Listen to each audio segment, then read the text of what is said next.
দরজা খুলে বাইরের দিকে দেখি কেউ নেই। মানে একটা কাকপক্ষীও দেখা যাচ্ছে না, আর মানুষও নেই, কারণ আমাদের বেশিরভাগই সবাই ডিউটি গেছে। তো সব থেকে বেশি গরম তো হয়েছে এই জায়গাটায়, একদম রোদ। আর আমাদের বিল্ডিংটা যদি এসি না থাকতো তাহলে যে কি হতো জানি না।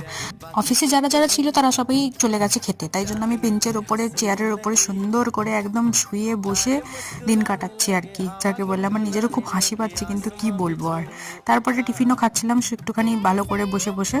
তো সব থেকে বেশি সুবিধা যেটা হয়েছে আমার মাথার উপরে এই দুটো এসির জন্য, এই দুটো এসি আমাকে একদম বাঁচিয়ে দিয়েছে এই পুরো গরমটা। এই গরমে প্রচুর প্রচুর জল খাচ্ছে, আর আমার এত বেশি জল তেষ্টা পাচ্ছে আমি কেন জানি না। আমি ঘর থেকে বোতল ভরে নিয়ে আসছি, এখানে এসে বোতল ভরছি, এই করে যাচ্ছি।